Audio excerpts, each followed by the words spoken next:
Thriller বাইপাসে আপনাদের স্বাগত। আজ শুনবেন তারাদাস বন্দ্যোপাধ্যায়ের গল্প বেতাল। তারাদাস বন্দ্যোপাধ্যায় বিভূতিভূষণ বন্দ্যোপাধ্যায়ের একমাত্র পুত্র। বাবার মতোই করেছেন শিক্ষকতা। রাজ্যের তথ্য ও সংস্কৃতি বিভাগের ডেপুটি ডিরেক্টর ছিলেন। মিত্র ও ঘোষ থেকে প্রকাশিত তার তারানাথ তান্ত্রিক বইটি থেকে আজকের গল্পটি নেওয়া হয়েছে। প্রধান চরিত্র তারানাথ, মাধব ঘোষ, কাপালিক। শুরু করছি আজকের গল্প বেতাল।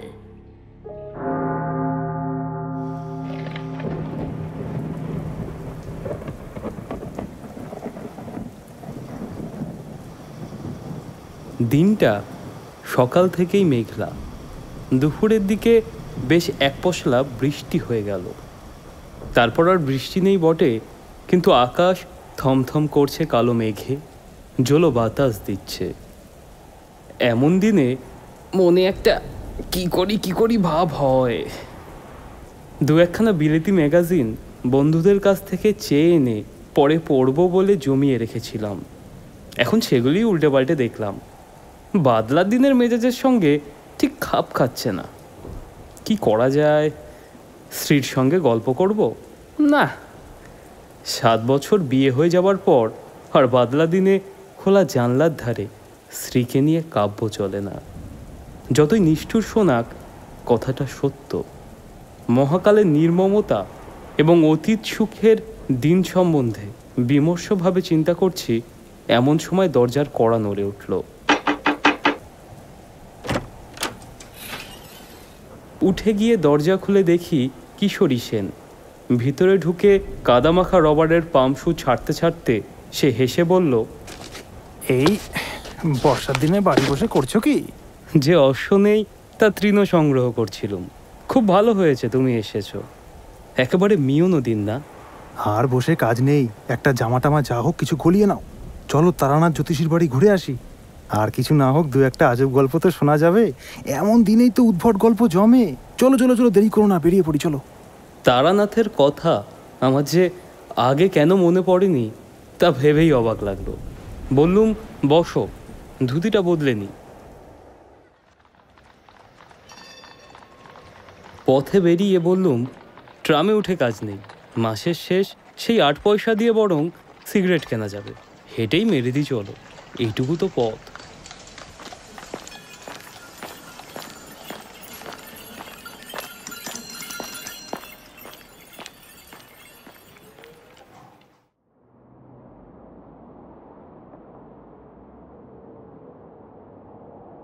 কিশোরীরও মাসের শেষ। 8 পয়সার পাসিং শৌখিনে হাঁটতে হাঁটতে দুজনে মঠ লেনে তারানাথের বাড়ি হাজির হলুম। দরজা খুললে তারানাথের মেয়ে চারি।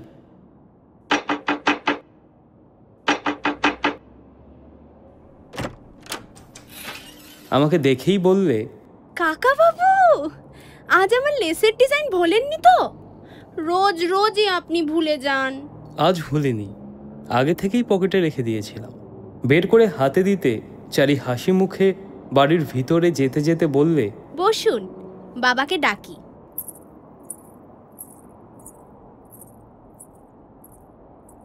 খবর পেয়ে তারানাথ খুব খুশি হয়ে বেরিয়ে এলো। বহুদিনের মধ্যে তার এমন একনিষ্ঠ শ্রোতা ও ভক্ত জোটেনি। গল্পের লোক শ্রোতার মর্ম বোঝে। তক্তা বসে বসতে বসতে তারানাথ বললে, হ্যাঁ, তারপর হঠাৎ যে ভালো লাগছিল না বাড়ি বসে, তাই আড্ডা দিতে চলে এলুম। দু একখানা গল্প হবে নাকি? তারানাথ স্পষ্টতই খুশি হলো। বললে, আরে বসো বসো, কি খাবে বলো তো? ও চারি, চারি, এদিকে শোন দেখি একবার।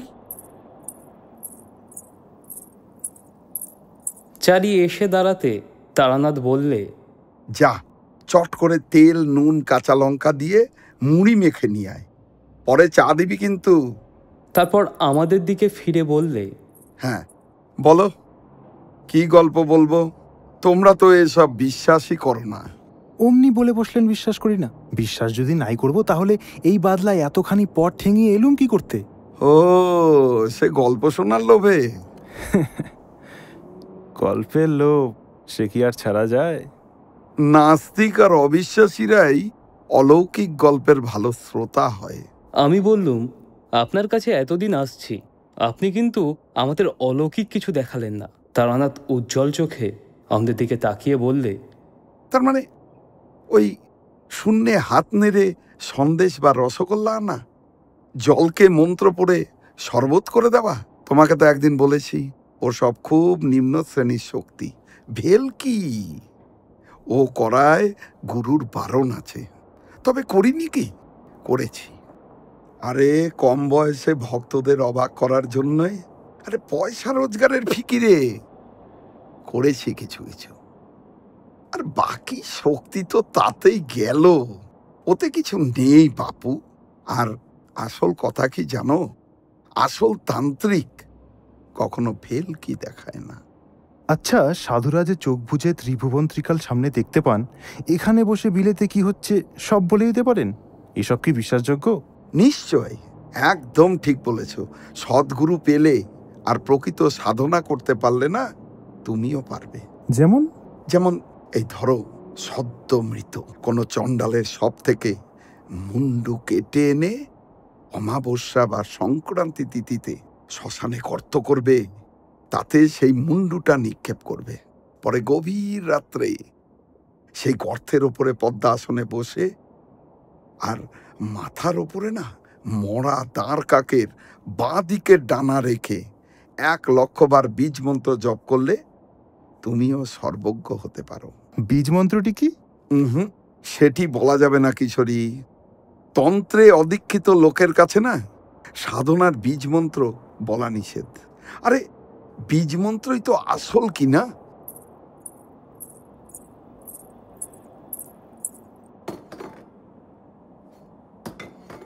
চারি তেলে জবজবে করে মুড়ি মেখে নিয়ে এলো। খেতে খেতে বললুম,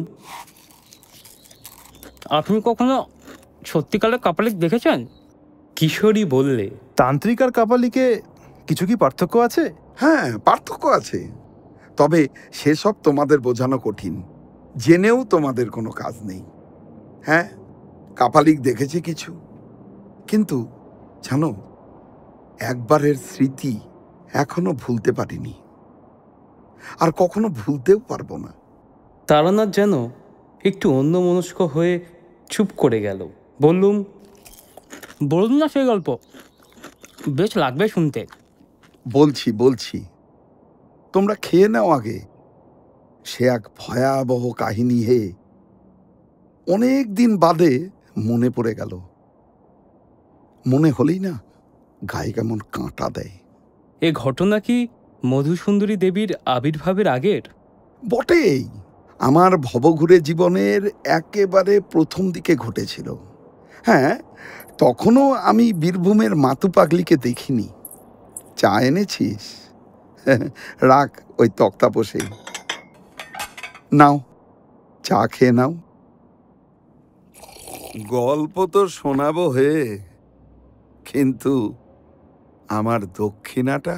হেই নিন আপনার দক্ষিণাটা। আজ কিন্তু উপরি দক্ষিণা। এই নিন আপনার দক্ষিণাটা, পাসিং শো। আমরা চাই চুমুক দিলাম। তারানাথ গল্প শুরু করলে। হ্যাঁ, তারপর আমার বয়স তখন 22-23। বাড়িতে আর ভালো লাগছে না। আমাদের গ্রামের ধারে বাঁধানো বটতলায় একবার এক বিচিত্র দর্শন সাধু এসে 7-8 দিন বাস করেছিল। সামনে ধুনি জ্বালিয়ে চুপ করে বসে থাকে, মাথায় চূড়ার মতো উঁচু জটার ভার, চোখ দুটো বেশ শান্ত। গ্রামের অনেকেই তার কাছে গিয়ে দুধ, ফলমূল এসব দিয়ে আসত। বৌঝিরা বায়না করত মাদুলি তাবিজের জন্য। সাধু কিন্তু কখনোই ভরং দেখায়নি, অলৌকিক শক্তি দেখিয়ে ভক্ত জোগাড়েরও চেষ্টা করেনি। কেউ বেশি বিরক্ত করলে বলতো, আমি কিছু জানি না মা, আমার কোনো ক্ষমতা নেই, ভগবানকে ডাক, ভগবান সব ঠিক করে দেবেন। বেশি ধরাধরি করলে বলতো, আচ্ছা যা, আমি তোর হয়ে ভগবানের কাছে প্রার্থনা করব। ঠিক এই সততার জন্য এবং কারো কাছ থেকে পয়সা না নেওয়ায় সাধুর ওপরে আমার কেমন যেন একটা আকর্ষণ জন্মালো। গেলাম একদিন বটতলায় সাধুর কাছে। একদিকে বসে আছি, নানা রকমের লোক এসে বায়না করছে সাধুর কাছে। সাধু সবাইকে হেসে বিদায় করছে।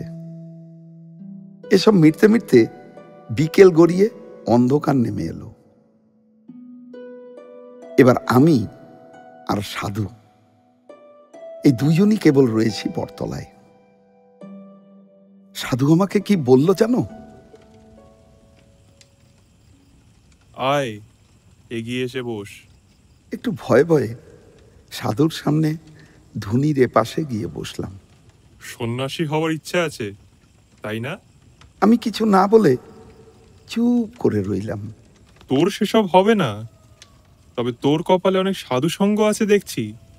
কিছু শক্তিও পাবি, কিন্তু সংসারে থাকতেই হবে তোকে।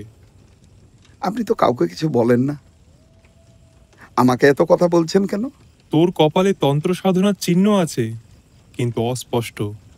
তার অর্থ কিছু দূরে গিয়ে তারপর ফিরে আসতে হবে। এ চিহ্ন দেখতে না পেলে তোকে এসব কথা বলতাম না। তোর অধিকার আছে জানার। আমি উৎসুক হয়ে উঠলাম, বললাম, আর কি দেখতে পাচ্ছেন সাধুজি? আর যা দেখতে পাচ্ছি তা খুব ভালো নয়। কিরকম? বছর খানেকের ভেতর তোর খুব বড় বিপদ আসছে। ভালোই হয়েছে আমার সঙ্গে দেখা হয়েছে তোর, নইলে প্রাণ সংশয় হতে পারত। কিরকম বিপদ? কিছু বলবেন না, তাহলে তার থেকে বাঁচবো কি করে? তা আমিও ঠিক বলতে পারছি না, জানলে নিশ্চয়ই বলতাম। তুই এসে বসবার পর থেকেই আমার মনে কেমন একটা অস্বস্তি হচ্ছিল। এখন তোর দিকে তাকিয়ে দেখতে পাচ্ছি তোর পেছনে একটা অন্ধকারের স্তূপ যেন চাপ বেঁধে আছে।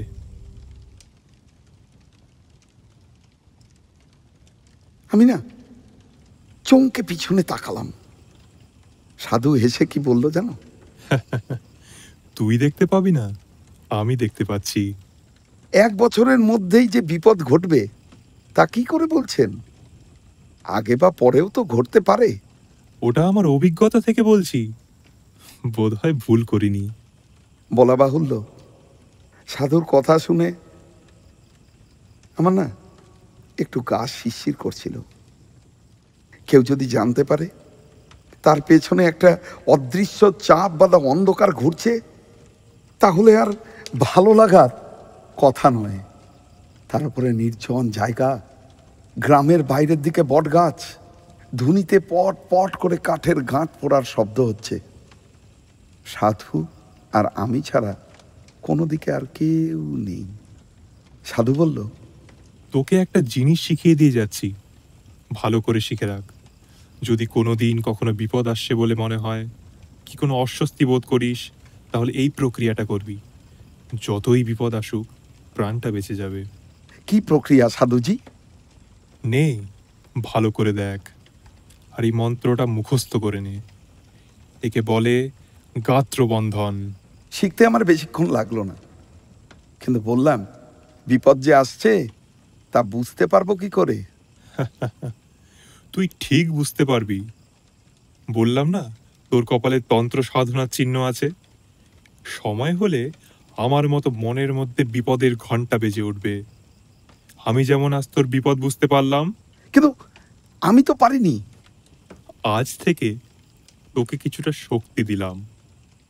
যা ভালো মন্দ যাই আসুক, তুই আগে থেকে আন্দাজ করতে পারবি। আমাকে আপনার শিষ্য করে নিন সাধুজি, আমি দীক্ষা নেব আপনার কাছে। ওসব হবে টবে না, আমি কাউকে শিষ্য করি না। আবদার করিস না, যা কেটে পড়। আচ্ছা, আবার কবে দেখা পাবো? এমনিতে দেখা পাবি না, তবে যদি কখনো তোর প্রাণ সংশয় ঘটে, তাহলে তোকে সাবধান করে দেব। তারপরে একটা আধপোড়া কাঠ তুলে ধুনি খুঁচোতে খুঁচোতে আমাকে বললেন, যা যা, ভাগ, পালা এখান থেকে। বাড়ি ফিরে এলুম। পরদিন বিকেলে বটতলায় গিয়ে শুধু নিভে যাওয়া ধুনির ছাই আর কতগুলো আটপোড়া কাঠ পড়ে আছে, কিন্তু সাধুর কোনো দেখা পেলুম না। সাধু আস্তানা ভেঙে কোথায় চলে গেল কে জানে। বুঝলে, মাসখানেক কাটলো, কিছুই যে আর ভালো লাগে না। কেবলই বাড়ির বাইরে বের হয়ে পড়তে ইচ্ছে করে। পথ যেন দারুণ আকর্ষণে টানছে। কেবল যে ধর্মের স্পৃহা তা নয়, একটা ভবঘুরেমি পেয়ে বসলো। আরো কিছুদিন আমি এভাবে কাটাবার পর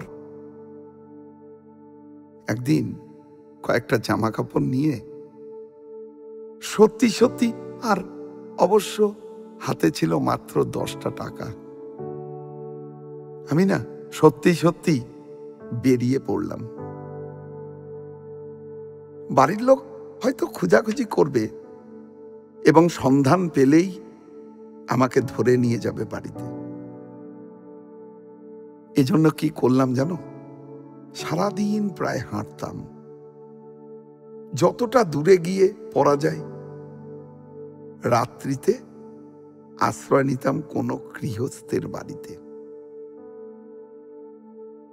তখনকার লোকজন ছিল ভালো, অভাব ছিল না। গোলা ভর্তি ধান, পুকুর ভর্তি মাছ, নিজের গরুর দুধ। অতিথিকে না যত্ন করতে আর কি সে যুগের লোকের কোন রকম ত্রুটি ছিল না।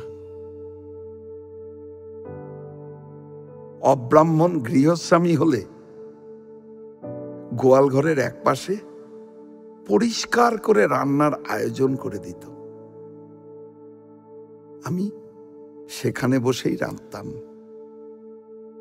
আবার তাদের মধ্যে কেউ কেউ অপেক্ষা করত ব্রাহ্মণের প্রসাদ পাবার। জিনিসপত্রের দাম তখন কিরকম ছিল? গাঁয়ের দিকে বেশিরভাগ জিনিসই কিনে খেতে হতো না, বুঝলে। সবই তো গ্রামেই উৎপন্ন হতো। তবে হ্যাঁ, মনে আছে একবার না, আমি আর আমার বন্ধু ওই যে হরমোহন, দুজনেরই মাংস খাওয়ার শখ হলো এবং পাশের গ্রাম থেকে 10 আনা দিয়ে একটা পাঁঠা কিনে এনে দুজনে রান্না করে খেয়েছিলাম। হরমোহন বারবার বলছিল, আমরা কিন্তু ঠকেছি। আর একটু দরাদরি করলে 8 আনার ভেতরেই হয়ে যেত। 10 আনার একটা আস্ত পাঠা? বটেই। সেসব সস্তা গন্ডার বাজার তোমরা কখনো কল্পনাও করতে পারবে না। দুজনে মিলে গোটা পাঠাটাই খেয়ে ফেললেন? না, তা পারবো না কেন? গাঁয়ের ছেলে, আমাদেরও তো খিদে ছিল। আর শোনো না, অম্বলের ব্যামোতেও ভুগতাম না। আমার খাওয়ার কথা মানে কি বলবো, আর কি শুনছো?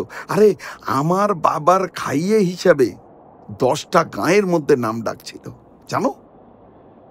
সে গল্পও তোমাদের একদিন করব।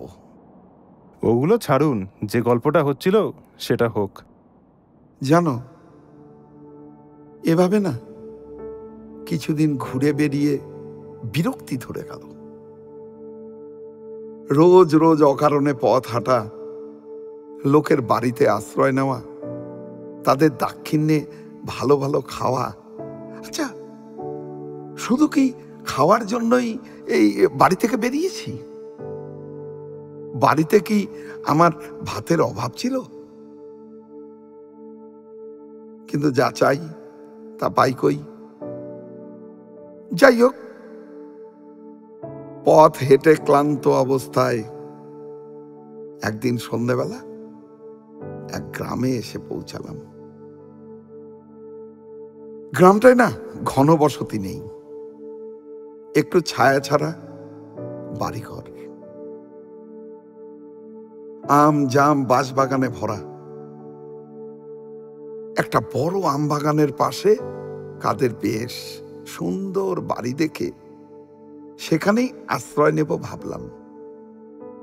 দেখো, সুন্দর বলতে পাকা বাড়ি নয়, কিন্তু পুরো চালের বড় বড় 8-10খানা ঘর, আর মাঝখানে ওই উঠোনকে ঘিরেই চারিদিকে ঘর আর কি।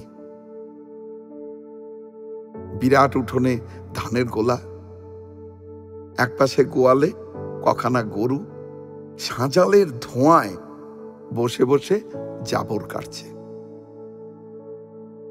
আমি উঠোনে পা দেবার সঙ্গে সঙ্গে বাড়ির মধ্যে শাঁখের ফু পড়ল। সব মিলিয়ে একদম গৃহস্থের লক্ষণ ফুটে উঠেছে। উঠোনে দাঁড়িয়ে না এদিক ওদিক তাকাচ্ছি। একজন কালো মতো মধ্যবয়সী লোক এসে বলল, কি জানো? কি চাই আপনার?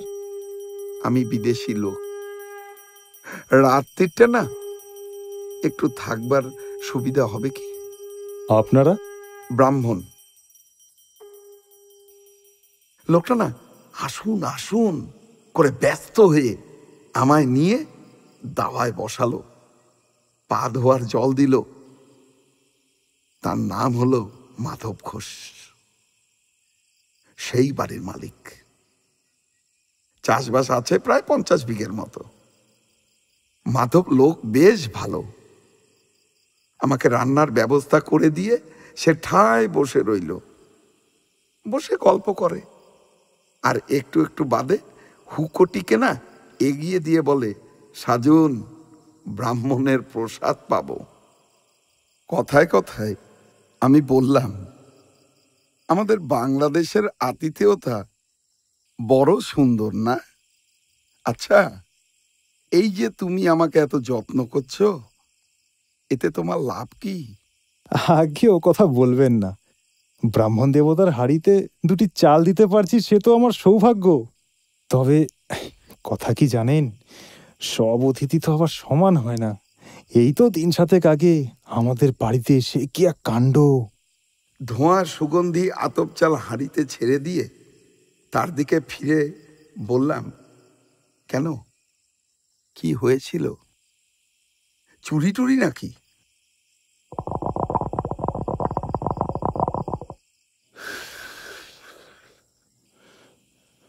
তাহলে তো বরং ছিল ভালোই। শুনুন না কাণ্ডটা। এই ঠিক গেল কি সোমবার বিকেলের দিকে এক লাল কাপড় পরা সন্ন্যাসী এসে বলল, তোমার এখানে থাকবো? আমি সাধারণ মানুষ ঠাকুরমশাই, বুঝলেন কিনা, আমার সাদা মনে কোনো কাদা নেই। বললাম থাকুন। গোয়াল ঘরে রান্নার ব্যবস্থাও করে দিলুম। দিব্যি চেহারা তার, ফর্সা রং, এই মোটা পৈতের গোছা, দেখে কিচ্ছু বোঝবার উপায় নেই।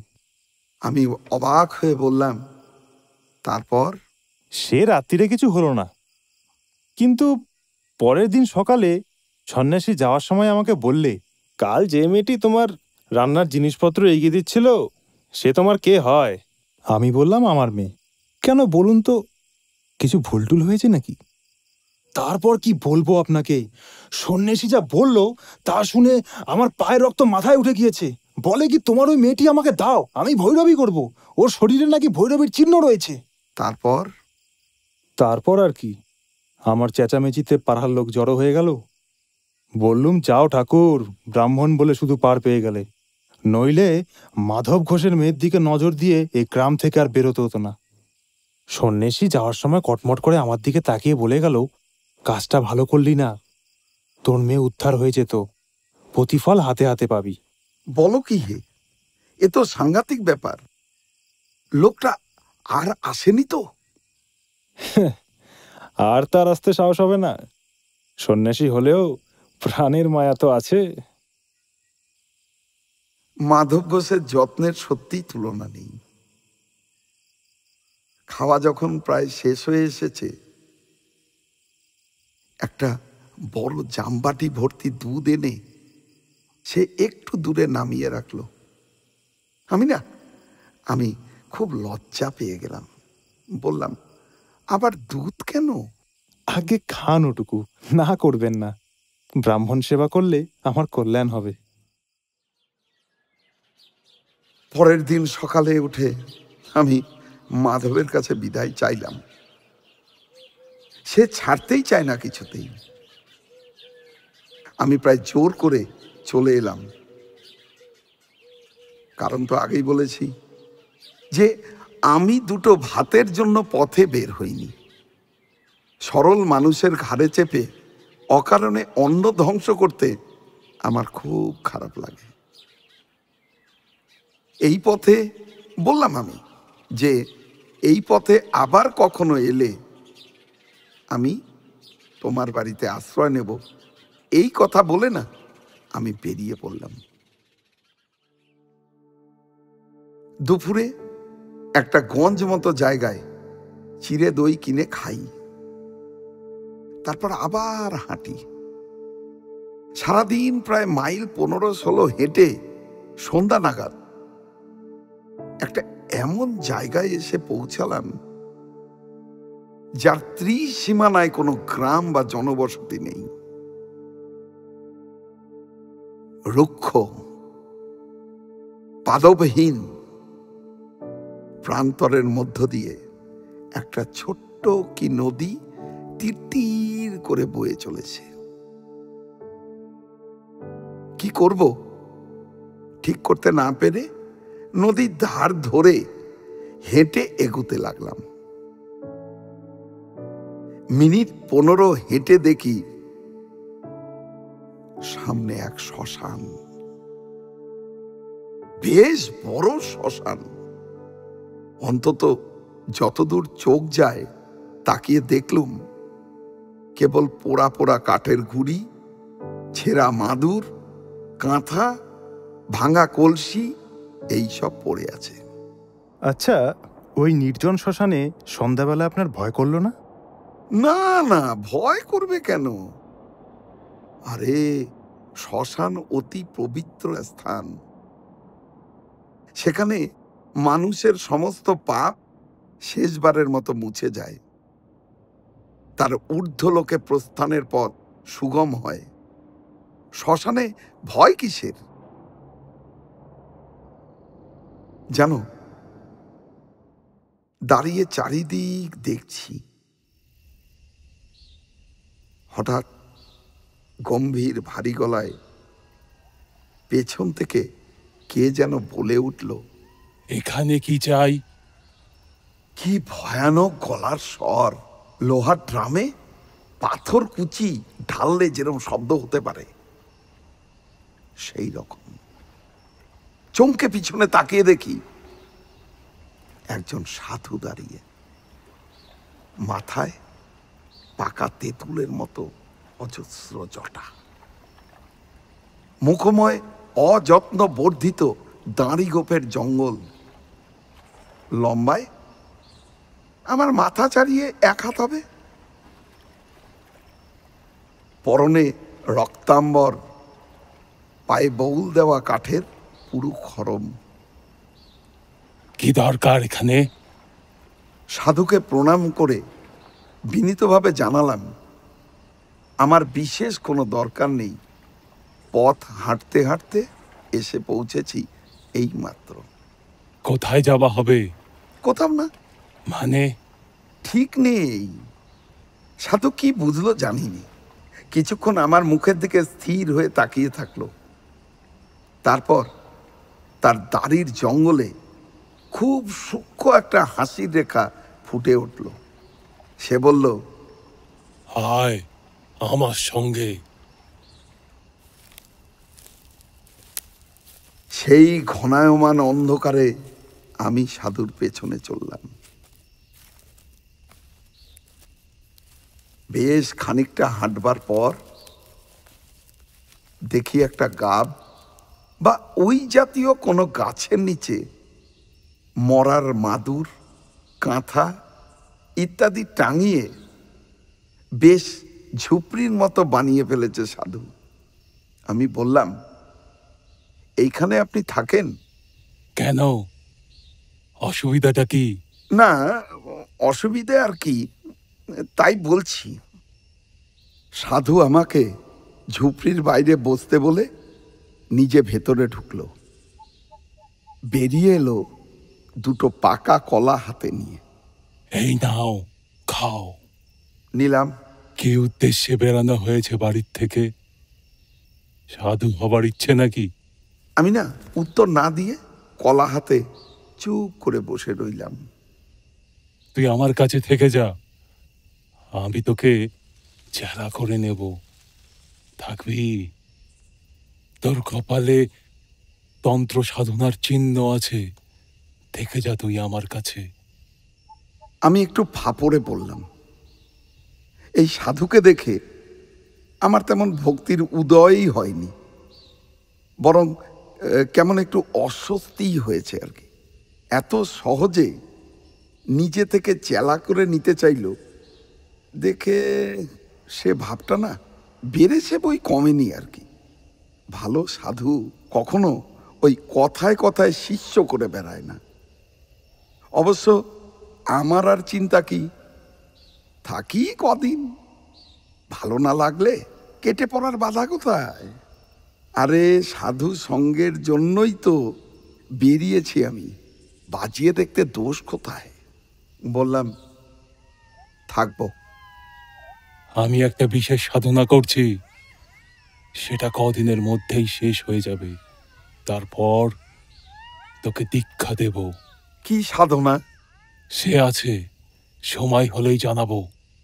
তাছাড়া তোর সাহায্যেরও আমার দরকার হতে পারে। 2-4 দিন কেটে গেল।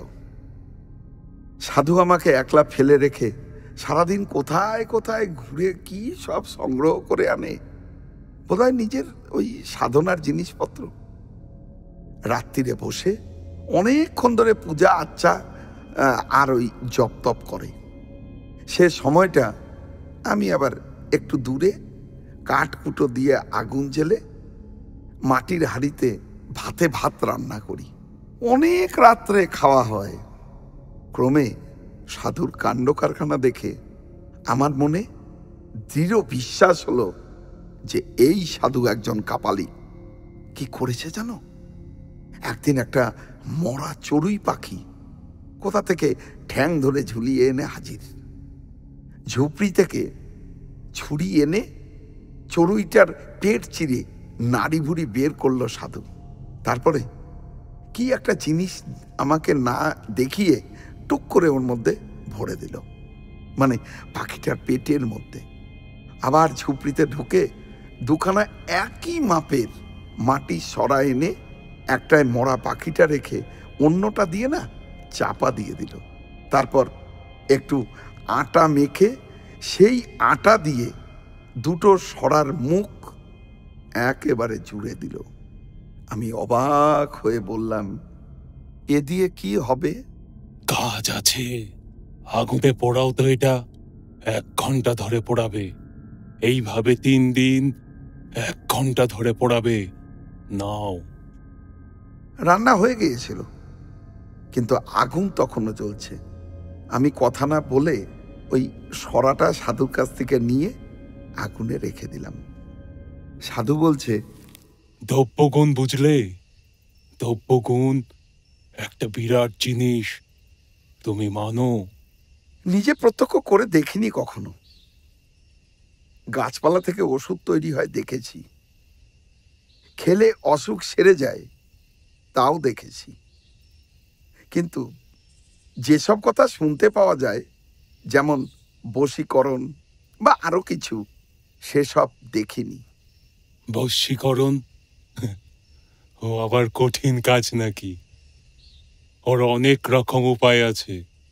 বেশি জটিল প্রক্রিয়ায় যাওয়ার দরকার কি? একটা সোজা প্রক্রিয়া শিখিয়ে দিই, শোনো।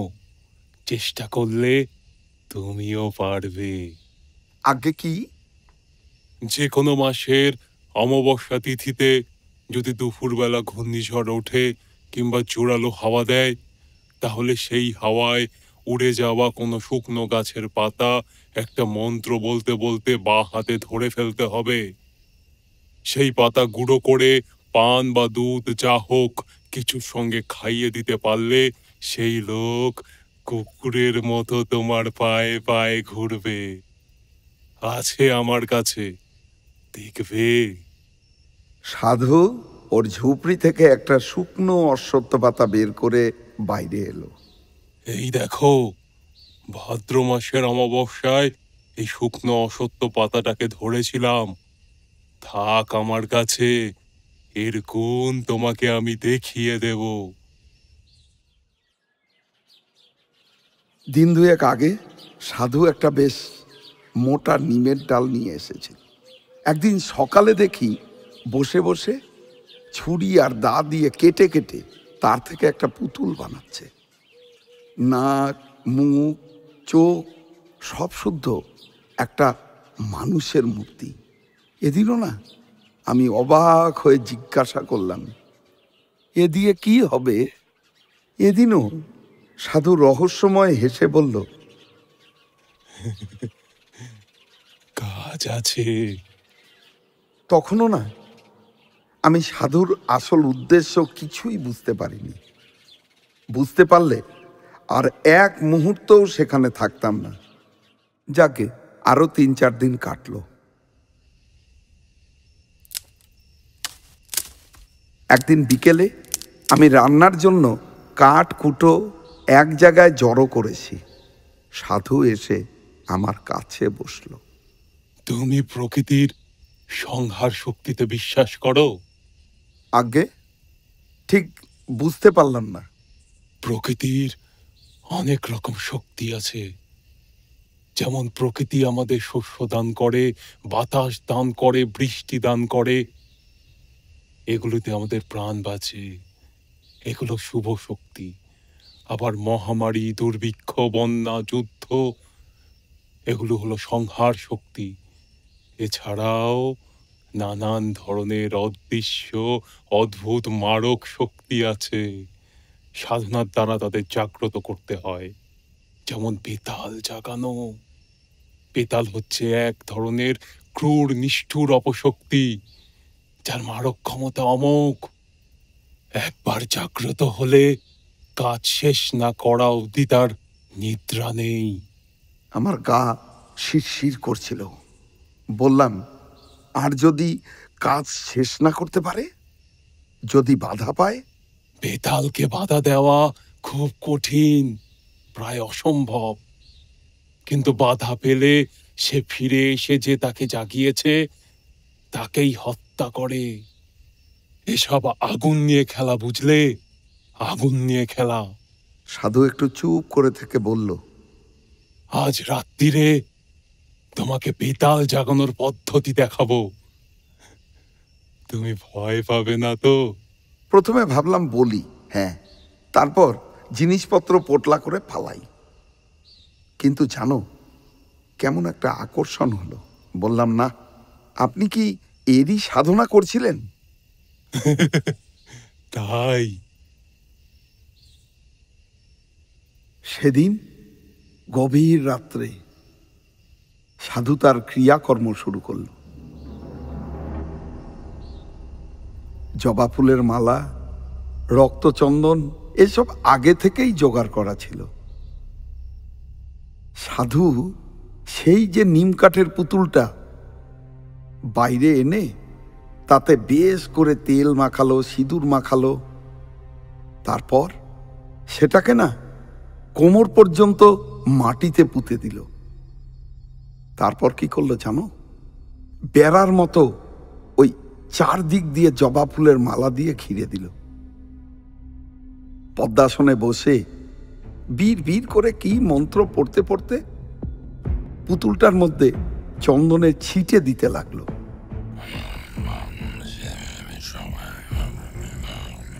এসব যখন হয়ে গেল, তারপর বের করলো একটা মদের বোতল। সাধুর কাছে বা সাধুর ঝুপড়িতে যে একটা মরার খুলি ছিল, সেটা আমি আগেই দেখেছি। সেটাতে খানিকটা মদ ঢেলে সাধু আমার দিকে তাকিয়ে বলল, সেই বন্ধ সরাটা কই? আমি সরা এনে দিলাম। সাধু আটাগুলো নখ দিয়ে খুঁটে খুঁটে তুলে সরাটা খুলল। দেখলাম 3 দিন পোড়ানোতে না ভেতরের পাখিটা একদম ছাই হয়ে গেছে। সেই ছাই 1 চিমটি নিয়ে মদের মধ্যে মেশালো সাধু। তারপর ঢক করে মদটা গলায় ঠেলে দিল।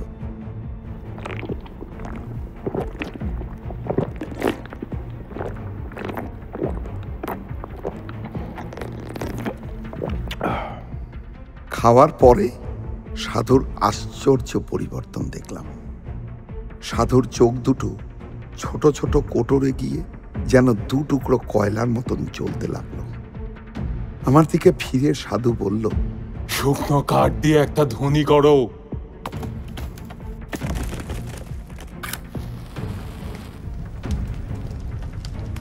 ধুনি বেশ জ্বলে উঠতেই সাধু রক্ত চন্দন দিয়ে ধুনি পূজা করল।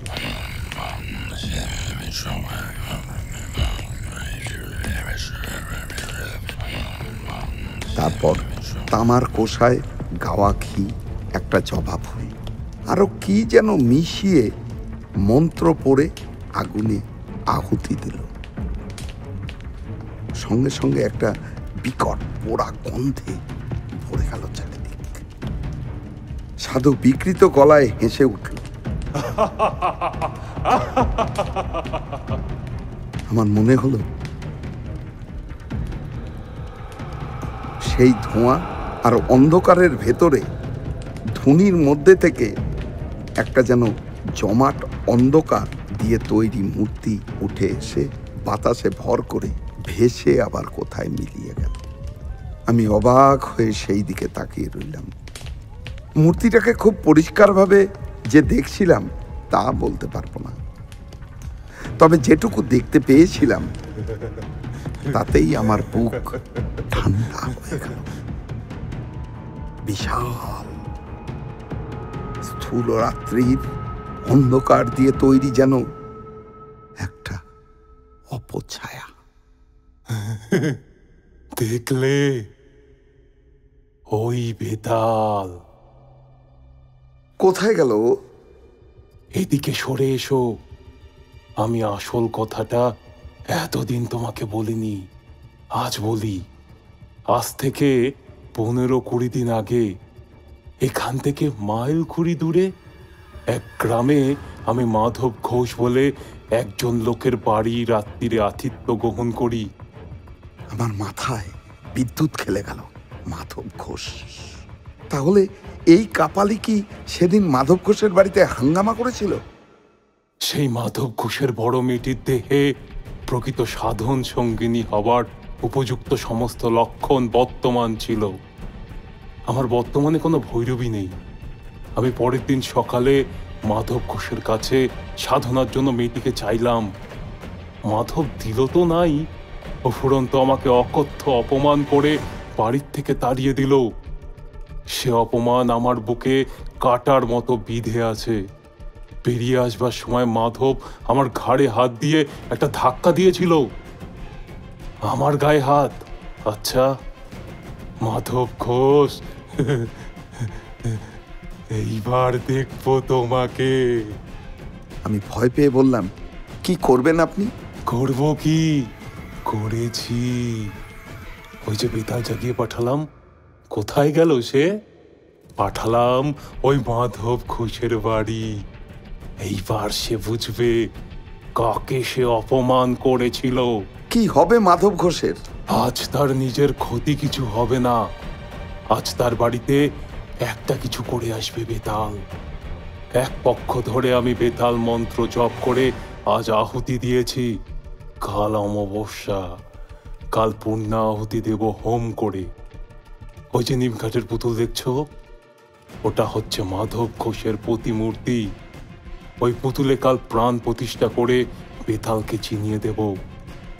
তারপর বেতাল আবার কাল যাবে মাধবের বাড়ি। তারপর পরশু মাধব ঘোষের মৃতদেহ পড়ে থাকবে উঠোনে কি আমবাগানের মধ্যে। ভয়ঙ্কর, বিভৎস অপমৃত্যু। কেউ কিছু টের পাবে না। কোথায় কথা দিয়ে কি হলো? সাধুর মুখখানা এখন আমার কাছে নেকড়ে বাঘের মতো লাগছে। আমি আর সহ্য করতে না পেরে বললাম, কিন্তু আপনি অন্যায় করছেন, এ ঠিক নয়। সাধুর চোখ আবার তক করে চলে উঠল। পৈশাচিক ক্রোধে মুখ বিকৃত করে সে আমার দিকে তাকিয়ে বলল, কি বলতে চাস তুই? আমি অন্যায় করছি? আমার কেমন যেন একটা সাহস এসে গেল। বললাম, নিশ্চয়ই অন্যায়। আর আপনি এই কুকর্মে লিপ্ত আছেন জানলে আমি একদিনও থাকতাম না এখানে। প্রতিহিংসা সাধনের জন্য নরহত্যা, এ তো মহা পাপ, অধর্ম। মূর্খ! কাপালিকের পক্ষে প্রতিহিংসা সাধন অধর্ম নয়। তুই আর কি বুঝবি? থামুন, আপনার মতো নরকের কৃমি কীটের কাছে আর নয়। আমি চললাম, আপনি থাকুন আপনার কুৎসিত সাধনা নিয়ে। আমি না হন হন করে হেঁটে সেই রাত্রেই রওনা দিলাম শ্মশান থেকে। পেছনে কিন্তু সাধু ডাকছেই আর বলছে, যাচ্ছিস যা, কিন্তু শুনে যা, আজ পর্যন্ত কেউ আমাকে অপমান করে বেশি দিন পৃথিবীর আলো দেখেনি, মনে রাখিস। অনেক দূরে চলে এসেছি, বুঝলে, অনেক দূর। তখনও পেছন থেকে রাত্রির নির্জনতা ভেদ করে সাধুর উন্মাদের মতো হাসি শুনতে পাচ্ছিলাম।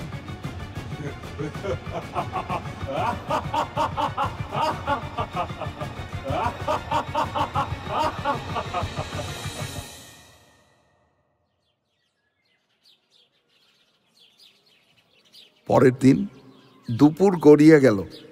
অবিশ্রান্ত হেঁটে আমি মাধব ঘোষের বাড়ি পৌঁছালাম। দেখি কি জানো, সমস্ত বাড়িটা যেন ঝিমিয়ে আছে, ভেতরে কেউ যেন জেগে নেই। আমার বুকটা না ছ্যাঁত করে উঠল। না জানি বেতাল কাল রাত্রিরে কি করে গিয়েছে। উঠোনে দাঁড়িয়ে ডাকলাম, মাধব, মাধব। আগে কে? ঠাকুর মশাই, ও আপনি এসেছেন? আমি যেন একটু বল পেলাম, ভগবান পাঠিয়েছেন আপনাকে। দেখলাম মাধবের চোখ বসে গিয়েছে, মুখ শুকনো। বললাম, কি হয়েছে? কোনো বিপদ আপদ হয়নি তো? আর বিপদ ঠাকুর মশাই, গতকাল রাত্রিরে আমার দুখানা গাই গরু মরে গেল ঠাকুর মশাই। সব শেষ হয়ে গেল আমার। সে কি, গরু মারা গেল কি করে? তা কি করে বলি বলুন দেখি ঠাকুর মশাই। আশ্চর্য ব্যাপার, তখন অনেক রাত। হঠাৎ গোয়ালে কেমন একটা শব্দ শুনলাম। মনে হলো গরুগুলো যেন ভয় পেয়ে ছটফট করছে। উঠে বাইরে যাওয়ার আগেই মুংলি গাইটা চিৎকার করে উঠল। গিয়ে দেখি রাঙি আর মুংলি দুটোই মাটিতে শুয়ে ছটফট করছে। কি হলো কে জানে। তখনই লোক পাঠালাম পাশের গায়ে গোবদ্দির জন্য। সে এলো বটে, কিন্তু কিছুই বুঝতে পারল না। আজ সকালে মারা গেল গরু দুটো। আজ সকাল থেকে আবার মেয়েটার জ্বর, গা যেন পুড়ে যাচ্ছে। এসব তো ভালো কথা নয় ঠাকুর মশাই। আপনি এলেন, ভালোই হলো। ব্রাহ্মণ মানুষ, ভিটে বাস করলে আমার ভয় কেটে যাবে। বুঝলাম সবই, কিন্তু আমার কি করার আছে কিছুই বুঝতে পারলাম না। আমি থাকলে যদি মাধব শান্তি পায় তাহলে থাকতে পারি, এই মাত্র। একটু পরেই না একটা অদ্ভুত ঘটনা ঘটল। তখন বিকেল বেশ গাঢ় হয়ে এসেছে। মাধব ঘোষ বেশ করে ফলারের আয়োজন করে দিয়েছিল। ফল আহার করে আমার একটু বাগানে যাবার প্রয়োজন হয়ে পড়ল।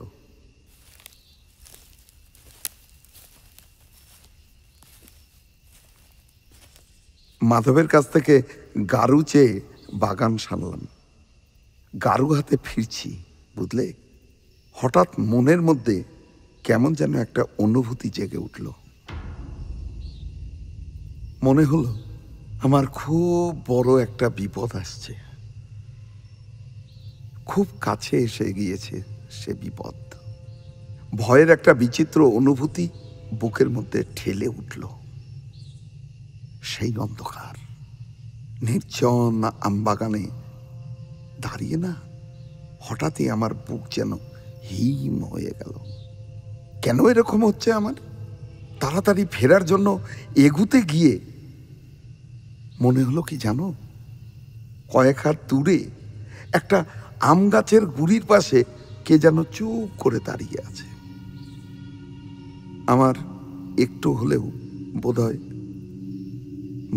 ভয় ভয় করছিল, আর একটু হলেই আমি না চিৎকার করে উঠতাম।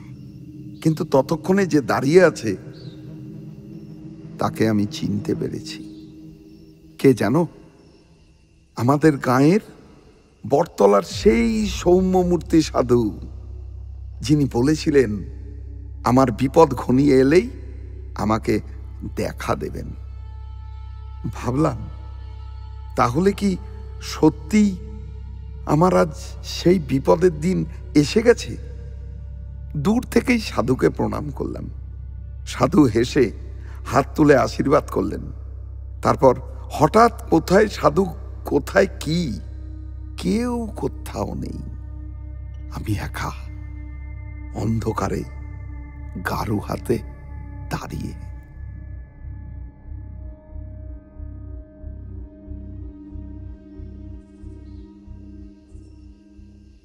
ফিরে এসে মাধব ঘোষকে ডাকলাম।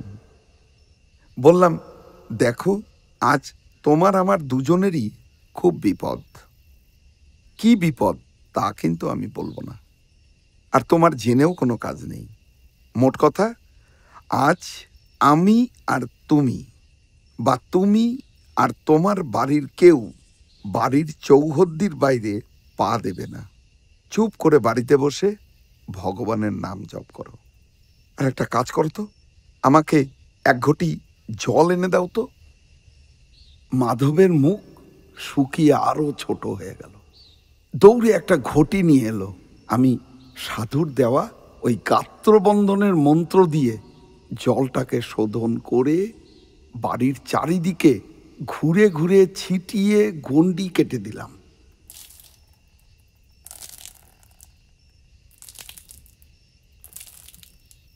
আমি বুঝতে পেরেছিলাম বিপদ শুধু আমার আর মাধবের। কাপালিক আমাকেও ছাড়বে না। আজ অমাবস্যা, আজই সে আমাদের দুজনকে শেষ করে দেবে ওই বেতালকে পাঠিয়ে। অন্যেরা হয়তো নিরাপদ, তবুও সাবধানের মান নেই। এটা জেনেই সারা বাড়ির চারিদিকেই গণ্ডি দিয়ে দিলাম।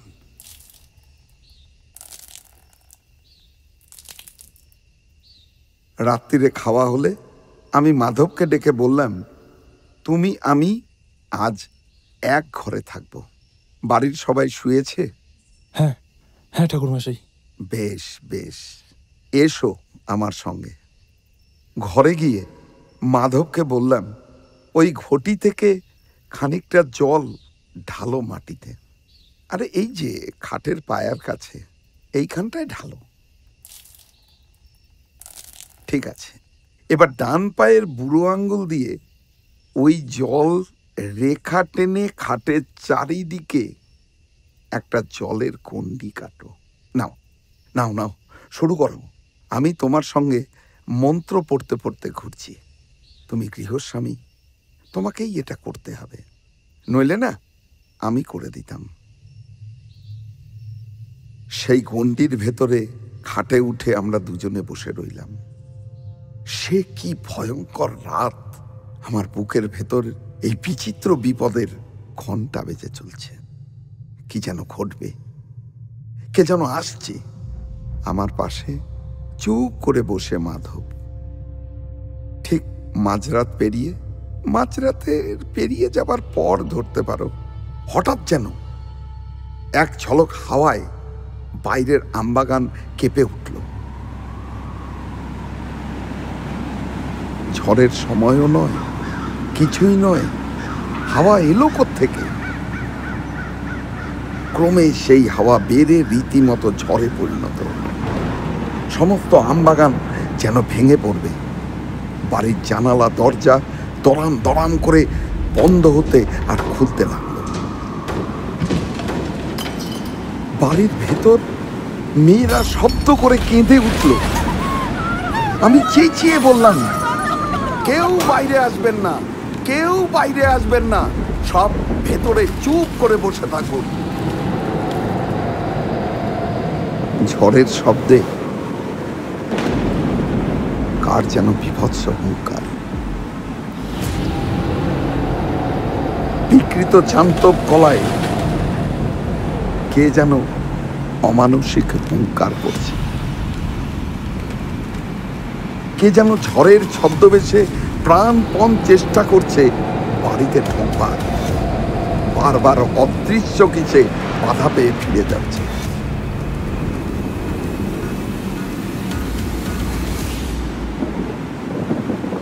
খানিকক্ষণ এরকম চলার পর হঠাৎ ঝড়টা যেন এক মুহূর্তে থেমে গেল।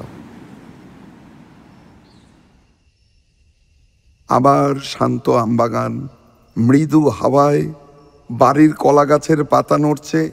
যে বাড়িতে ঢুকবার চেষ্টা করছিল সে যেন উদ্দেশ্য সফল হবে না বুঝে ফিরে গিয়েছে।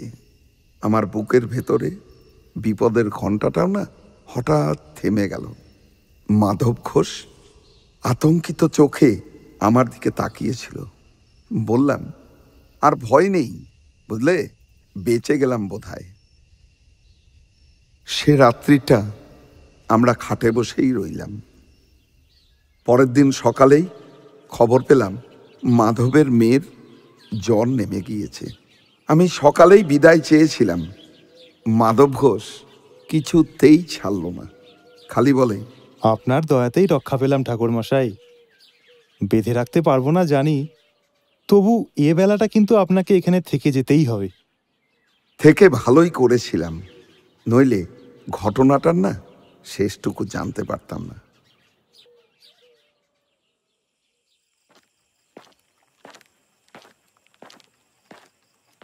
বিকেলে মাধবের কাছ থেকে বিদায় নিয়ে বেরিয়ে প্রায় মাইল খানেক চলে এসেছি।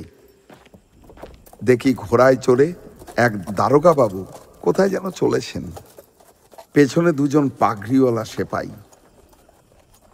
আমার কাছ দিয়ে যখন তারা যাচ্ছেন, কি মনে হতে একজন সেপাইকে জিজ্ঞাসা করলাম, কোথায় চলেছ বাপ? সামনে বিরামখালিতে একটা শ্মশান আছে জানেন? সেই শ্মশানে এক কাপালিক থাকতো, সে খুন হয়েছে। গলা ধরায় বললাম, খুন? খুন হয়েছে? বোঝা গেল কি করে? মাথাটা নাকি একবারে উল্টো দিকে মুচড়ে ঘুরিয়ে দিয়েছে। অনেকে মিলে করেছে আর কি, একজনের কাজ না, বুঝলেন কিনা? আমি না তখন সব বুঝতে পেরেছি। কাপালিকই তো বলেছিল বেতাল বাধা পেলে ফিরে গিয়ে যে জাগিয়েছে তাকেই আক্রমণ করে। কি ভয়ঙ্কর মৃত্যু!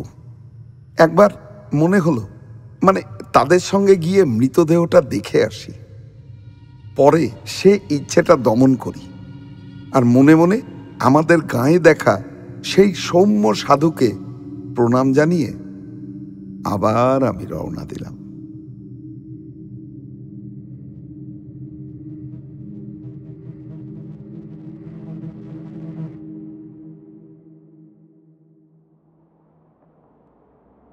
গল্প শেষ করে তারানাথ বললে, বলো কেমন লাগলো গল্পখানা?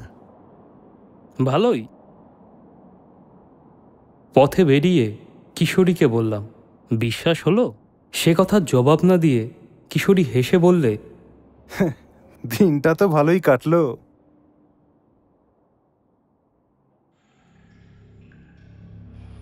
এতক্ষণ আপনারা শুনছিলেন বেতাল। প্লট তৈরি করার জন্য আমরা নিজেদের মতো করে গল্পকে সাজিয়ে নিয়েছি। বিভিন্ন চরিত্রে যারা ভূমিকা পালন করেছে তারা হলো তারানাথের চরিত্রে রজতেশ লাহিড়ী, ঘোষাল ও কিশোরী রাহুল রাহা, সাধু সায়ন তালুকদার, কাপালিক দারোগা গল্পের সূত্রধার ময়ূরেশ লাহিড়ী, চারি পত্রাবলী চক্রবর্তী।